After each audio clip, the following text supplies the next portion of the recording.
Hi guys, and welcome back to my channel. So for today's mukbang, Sarah and I made some breakfast casseroles. So this one I made, and I actually filmed a video on this one, so it should be up on my channel this week. But it's a cinnamon roll casserole, so it has like pieces of cinnamon roll and bread with like a cinnamon sugar drizzle and obviously frosting.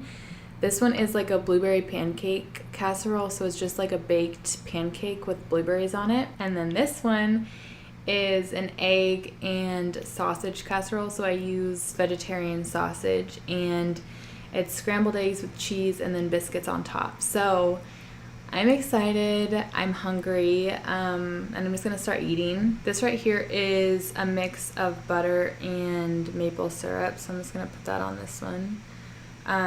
But for today's video, I also have a kind of conspiracy theory that I'm going to talk about. Not really a conspiracy theory, but more just like something really creepy. I had never heard of it until my sister told me about it.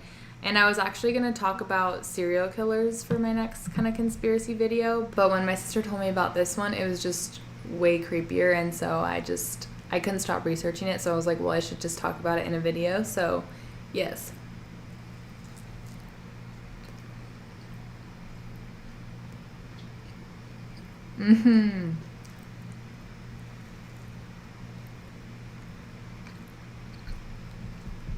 That weirdly tastes just like a pancake. That's so weird. It reminds me of like a pancake cornbread. That's what the inside looks like.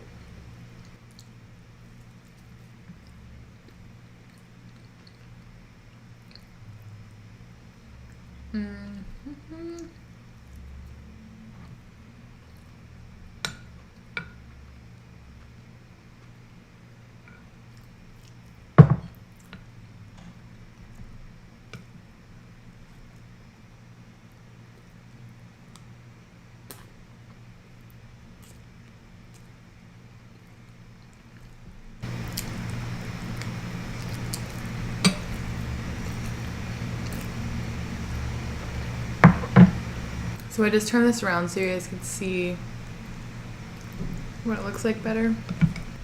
But yeah, for today's conspiracy or like mukbang topic, I'm going to talk about the 411 missing persons cases. I had never heard of these cases before, like I said, until my sister told me about them, which makes it even more creepy because the fact that so many people go missing and so many people aren't aware about it is just, it kind of just creeps me out, just because like I know I go hiking a lot in the summer and stuff like that, and so the thought of me just disappearing and something weird going on with the reason like why I disappeared and no one knows about it is just like, it just gives me chills.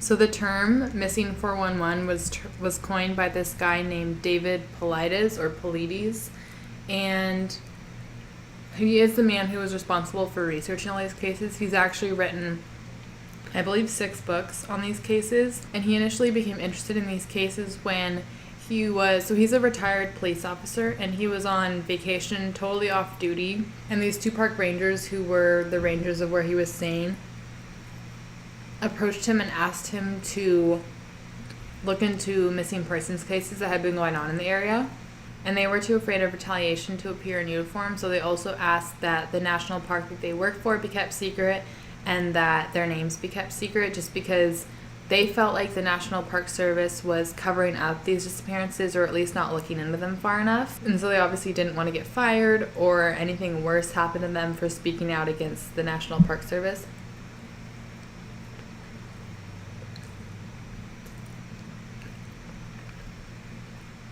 So next I want to try the biscuit one.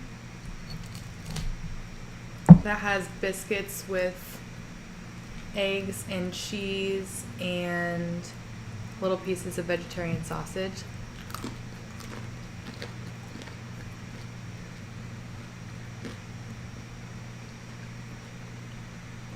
Oh, and I also put little pieces of cream cheese in here too, just to like bake into it.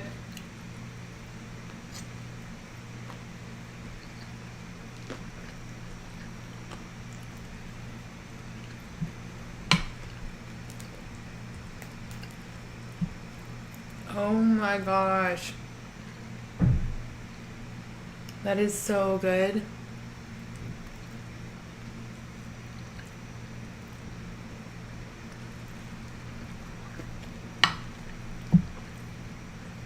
I was kind of worried because I had already scrambled eggs and then I was baking it further, and so I didn't want it to be like too chewy, but this is perfect. It's like there's also Parmesan cheese in the eggs, where I kind of mix it together, so it's kind of has like a bite to it. And then the biscuits are super soft. You can taste the sausage in there. I had also had onions in here. It's just, oh my gosh.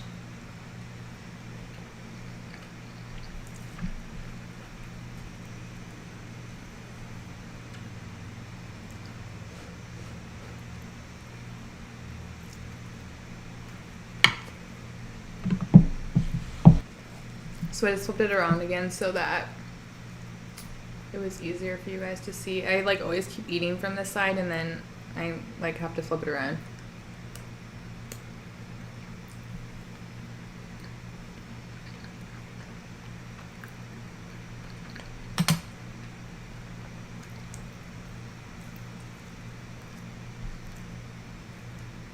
So David Paulides himself, after looking into all these cases, is actually quoted as saying that these mysterious series of worldwide disappearances defy logical and conventional explanations.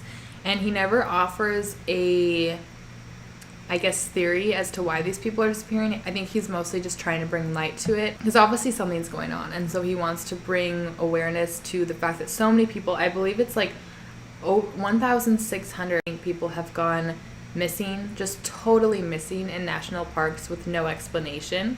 So it's not like they're found dead with a cause of death. It's like they go missing, either are never found, or when they are found, the cause of death just cannot be determined. So that's over 1,500 people, which is a ton of people that just have unexplained deaths or disappearances. The reason why no one knows the exact number of people who have gone missing is because the National Park Service refuses to release an official number. They don't know the specific number just because they have no mechanism or means to keep track of it, supposedly. David Paulides has written the National Park Service several what is called Freedom of Information Acts, and they have turned him down or ignored him every single time.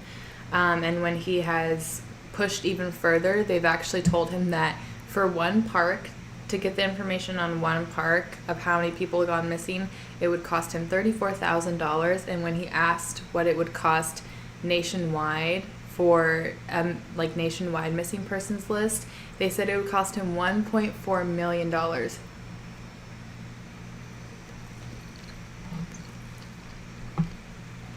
Which obviously he's never going to come up with, so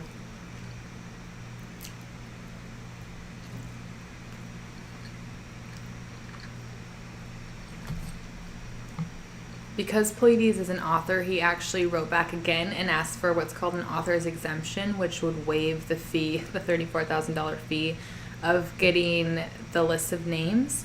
And this time a lawyer contacted him and wrote back that his books were not in enough libraries to waive this fee. And when he asked them where the Freedom of Information Act said that the books had to be in a specific amount of libraries, they said that that wasn't a thing that was in the Freedom of Information Act, but it was their policy.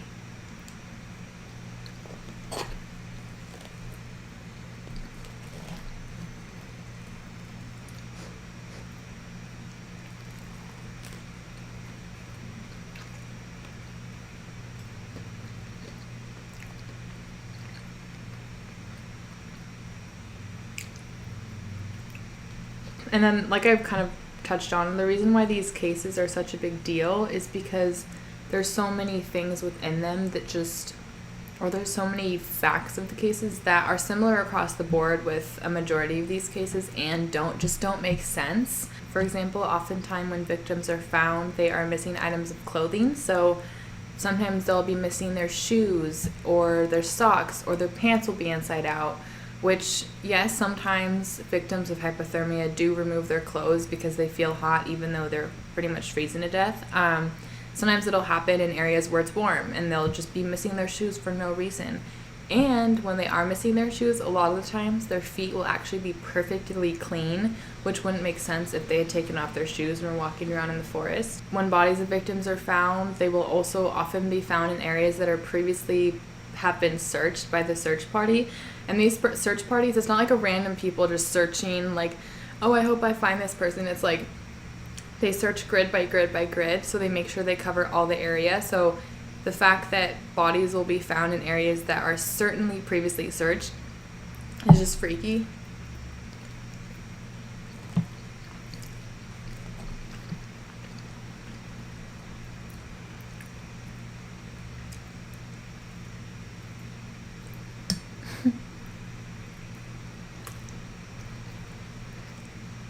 Bodies will also be found in probable distances from where they first disappeared, so it'll be like 15 miles, which usually someone's not going to walk 15 miles when they've disappeared. Bodies are usually found within a couple miles of where they disappeared if it is a disappearance and not like an abduction or something like that.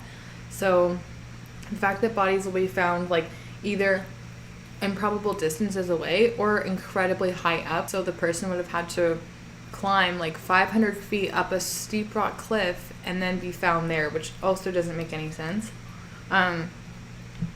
Dogs will also, so when they use dogs to try to catch the person's scent, the dogs usually can never catch a scent, which is super rare. That's what the dogs are trained to do, you know? So they won't be able to catch a scent, or they will be able to track it for like a couple yards and then lose track of it. Sometimes they walk in circles, sometimes they whimper or sit down. So these cases literally will stump animals who are trained to track by scent.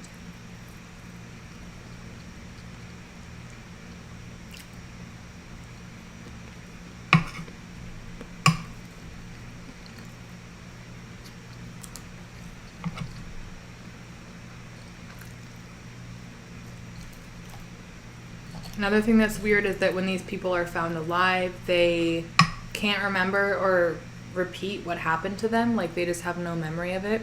Or when they're found dead, like I said, their cause of death can't be discerned. Or when they go missing, it's typically the cases that not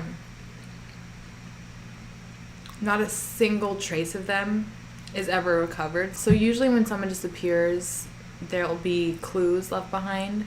But when someone disappears in these cases, typically nothing is ever recovered of them, and there's no clues that can tell investigators what happened.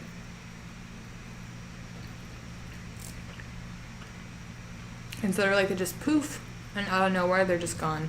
So now I'm going to try the cinnamon roll one, which the icing's like dripping all over the place. It looks so good though.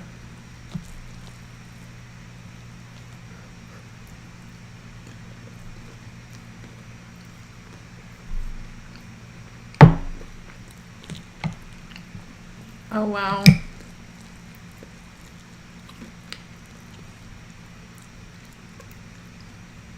This is so good.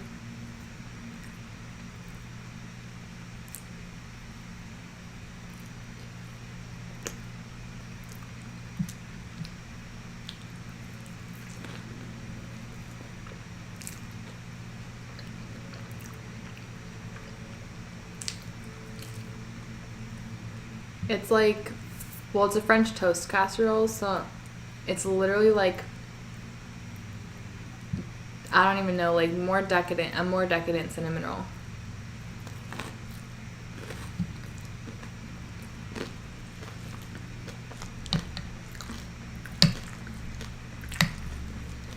So just a couple more things about what is weird about these cases and why it caught police's attention so much. These people also go missing in well-trafficked areas with their friends and family around them. So it's not like every case this person is going on an intense backpacking trip and is inexperienced and just gets lost in the woods. It's like they'll be in a park and just disappear. They'll be camping with their family and just poof. They are with their family 1 second and then the next second the family looks away for like a brief moment and they're just gone. Just because you would think a lot of times with missing persons cases that the person is lost or wants to be lost, like has a reason to run away from their life, but these people are typically on trips with their friends and family having a good time, and then before you know it, they're gone.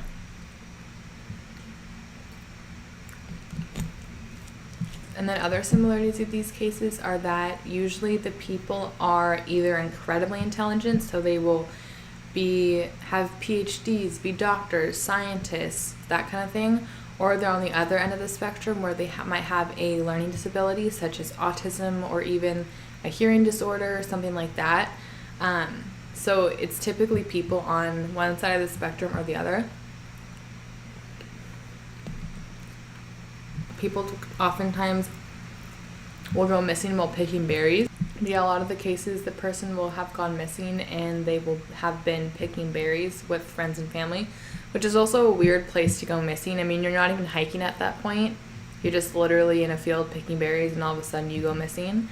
And then the last similarity that police found that is really freaky and kind of what freaked me out the most is that these disappearances will occur on hot spots, is what he calls them. So yes, people go missing all over, but there's also, he had identified 34 hot spots where a large percentage of the people have gone missing. So these people will go missing from the same areas, which is just terrifying. So there's a map that I'll put on the screen that shows the hot spots. If you live in any of those areas, stay the frick away.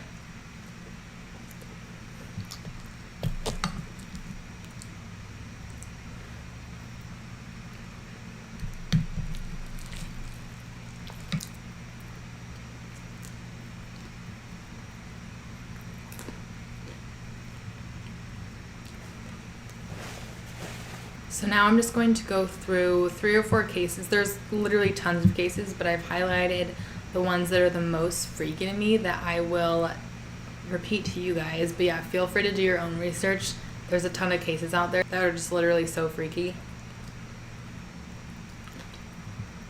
So the first case is of a man named Stephen Kubaki, who was a student studying German at the time.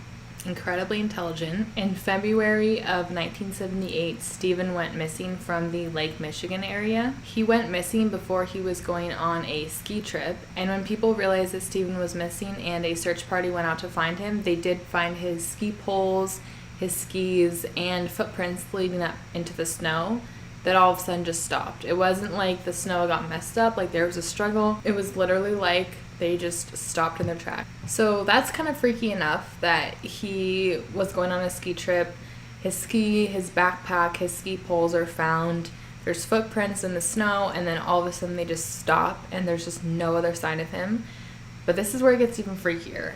15 months later, in May of 1979, Stephen walks up to his dad's front door and basically just says he doesn't remember much. He woke up in a town called Pittsfield that's 40 miles from his father's house, just lying in a meadow wearing clothes that were not his. So he just wakes up randomly in a meadow, clothes that aren't his, 15 months after his disappearance, and doesn't remember anything else. He also woke up with a small satchel with maps in it that also were not his, or he didn't recall ever having.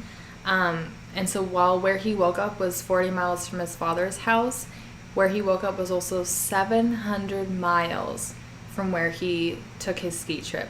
So he somehow ended up 700 miles away with no recollection of how he got there. And like I said, he was incredibly intelligent, and he went on to get his master's in linguistics and clinical psychology. So that's just one case that does not make any sense, where the victim or person survived and has no idea what happened to them. He was well fed, no bruises, scratches, nothing. He woke up, just no idea where he had gone.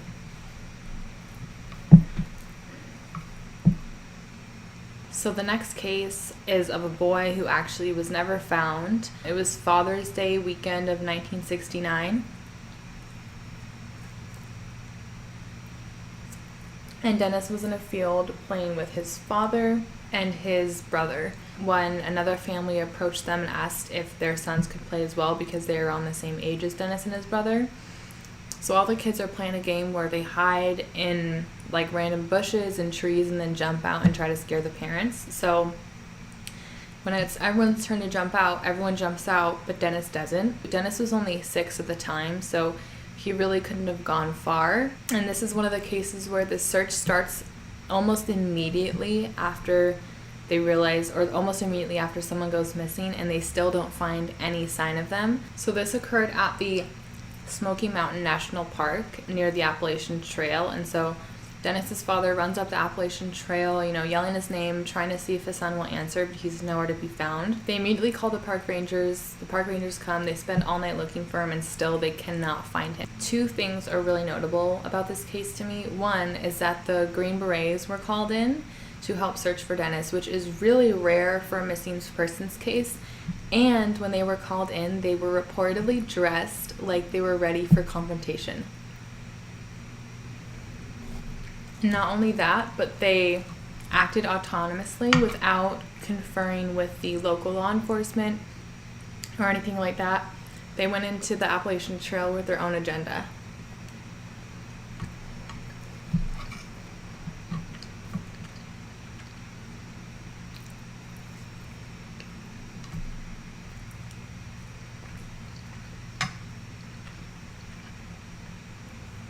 And the second most notable thing about the case to me is that one of the people who was helping search for Dennis was a seasoned tracker who had successfully tracked down hundreds of missing people. And his name was Dwight McCarter, and he is quoted as saying that he was just completely stumped by the lack of a trace of Dennis, and that it almost seemed like Dennis had vanished into thin air. So if a seasoned tracker can't find any trace of Dennis, that just gives me chills. Like, that's so freaky to me. And then another point about the case that was really freaky is that a family nearby, 6 miles away, so it is debated how much credibility they have because it was 6 miles away from where Dennis went missing. But they were also in the Smoky Mountains hiking on the trail, and around the same time that Dennis went missing, they heard a scream. It was a dad and his son who were hiking through the forest, and they heard a scream. And when the son looked over, he was young. I believe he was around Dennis's age, but he said that he saw what looked to be a bear holding a child over his shoulder and running away with it, while the dad said that it looked like more of a super primal human, almost like half human, half animal. So I don't know if that could be attributed to Dennis's disappearance or not, but that is freaky. Like, imagine being in the woods, dad and son just kind of hanging out, and all of a sudden you hear a scream and a half human, half bear runs by. Like, no thank you. This next case I actually read on Reddit, so it's from a user called Blue Raindrops, and she is describing her own experience that happened literally less than a couple miles away from where Dennis Martin disappeared. So this is another hot spot, and she is describing a experience that her and her family went through together.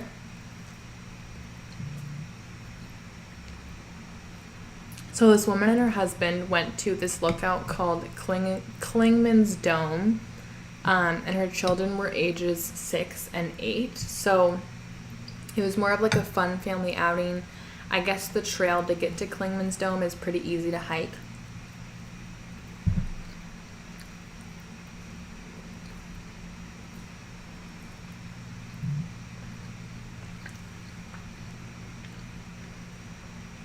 Because it's well paved, and it's more of like although it's a hike to get there, it's more of like a popular destination spot for tourists. So the trail is literally paved. There's multiple ways to get there, but the most common way is only about a mile to get to the dome part or the lookout. And so it was a fun family outing. They were just going to kind of look around and explore. But as soon as they get up to the top of the lookout area, the youngest child, who was 6 years old, starts complaining that he has a headache. And I guess he was prone to seizures and migraines, although his headaches and his seizures had been controlled by medicine for a couple years. As soon as they go to the top of the lookout, he immediately starts complaining that his head hurts, and he starts crying.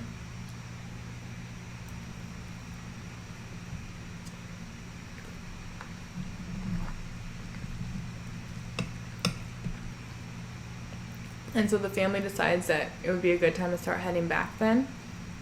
And the wife offers to carry the child down the trail because he's in pain and she would rather carry him than have him walk.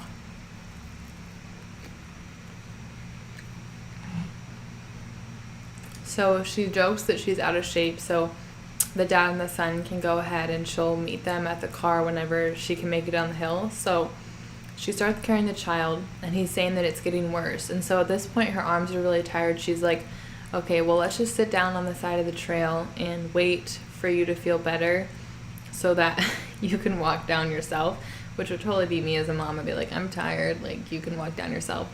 But so they sit down on the side of the trail, and it's just off, it's in the little grassy area, but it's just off of the side of the paved area, so they're in plain sight. And she gets out her phone to text her husband that they're sitting down, so it might be a little bit longer. And at this point, she realizes how quiet it is, because when she goes to text her husband, you know when you're texting on your phone, and if you have your sound on, you can hear the text tone when you're typing. So she says that the text tone made her realize that, which she recalls as almost being like the world has been stopped, and she literally thought that they were going to be hit by a tornado or something, because she described it as kind of like the calm before the storm. So her son's not getting any better. He's now complaining that he's hot, even though they're up at like 6,000 feet elevation, so she's cold. And so she just gets this like primal urge to pick up her son and just sprint down the hill, because it just felt so freaky to be there with everything super calm, and just she got like a really ominous feeling. And so she sprints down the hill with her son in her arms, and they reach the car.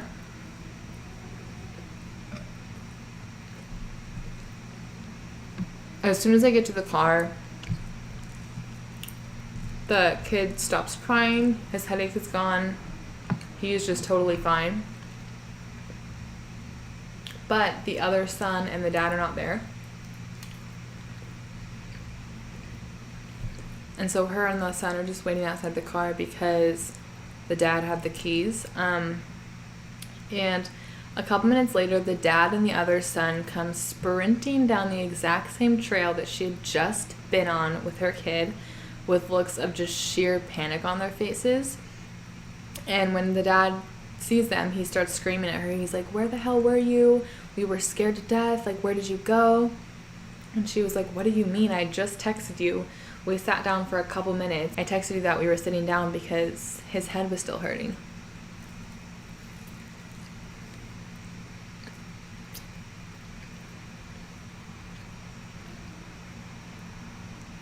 He's like, "We were looking for you for 3 hours. So she's like, "No, it must have just felt like 3 hours. We were only gone for 10 minutes.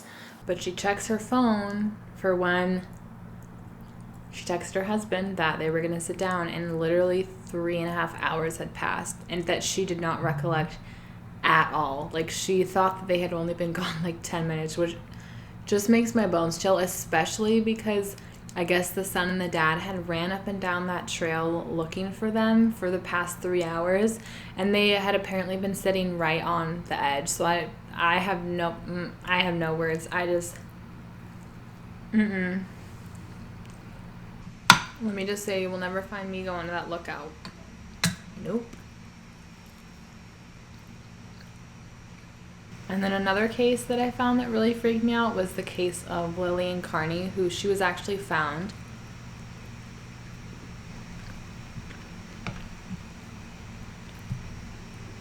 But she was a 6-year-old girl who disappeared in Maine while picking blueberries with her parents. So she was picking berries, like many of the cases have in common. It was the same thing where her parents looked away for 1 second, and all of a sudden Lillian was gone. And so obviously a search ensued immediately. There was no sign of her anywhere. So eventually the search expanded to over 200 people looking for Lillian, calling out her name, which is weird because when they were calling out her name, they got no response, which obviously a lot of times when searchers will call out for someone, they'll get a response, but there was no response at all, even though she was eventually only found a couple miles from where she disappeared.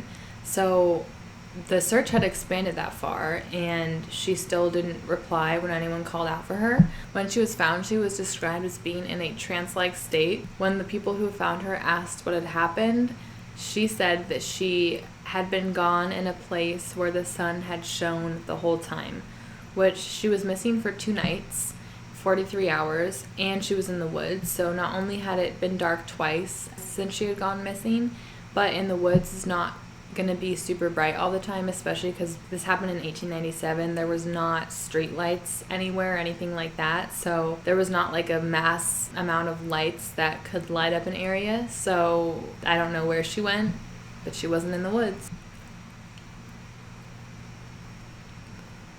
So like I said, there's so many more cases than just these, but I'm only going to talk about one more just because I am getting full, and I can't talk about these cases all day just because it would be like a 3-hour long video.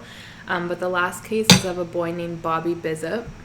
So this happened in 1958, and Bobby was a 10-year-old boy who had hearing problems, like I said is a common theme with these cases.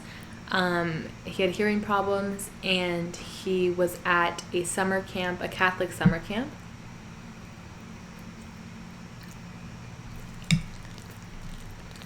So Bobby was fishing down by a creek, and at around dinner time, 6 p.m. about, the camp counselor went down to the creek to tell Bobby that it was time for dinner.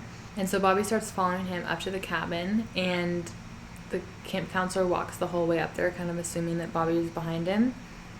He turns around and Bobby is nowhere to be found. This is another one of those cases where a search ensues immediately after the child or person goes missing, and there was still no sign of him.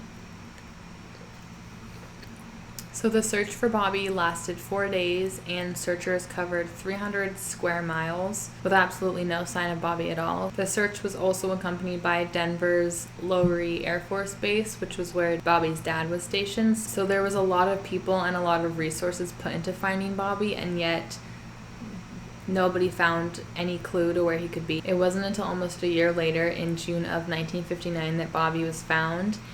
He was found by 3 camp counselors. They stumbled across his hearing aid and scraps of his clothing and some bones that were all later confirmed to be Bobby's. His remains were found in a ravine just below the timberline on a mountain called Mount Meeker.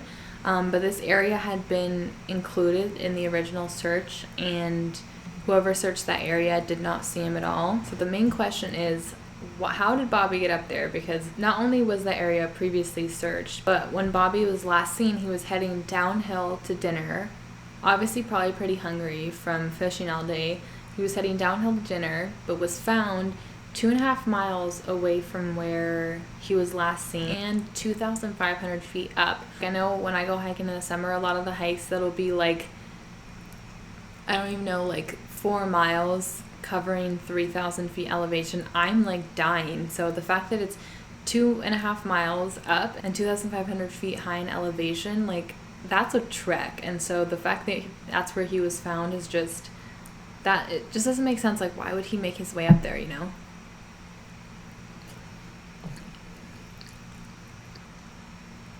But once again, no cause of death can be determined because there was only bones, like nothing really else.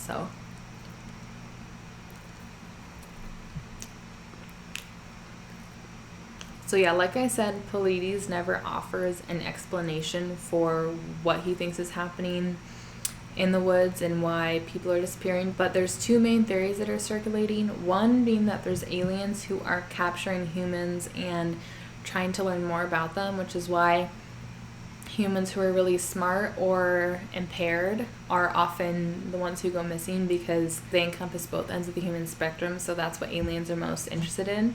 Or that humans are stepping into another like time warp vortex type thing where no one can see them and they just don't remember anything that happens, and then when they make their way back to our time that we're in right now, they just are either dead or don't remember anything that happened. So yeah, those are the 2 main theories. I'm interested to hear what you guys think because I can't make up my mind between the 2, but yeah, either way it's just terrifying. But yeah, I hope you guys enjoyed this video, this mukbang, these casseroles, and the conspiracy theory. So yeah, I will just see you guys in my next video, and thank you as always so much for watching.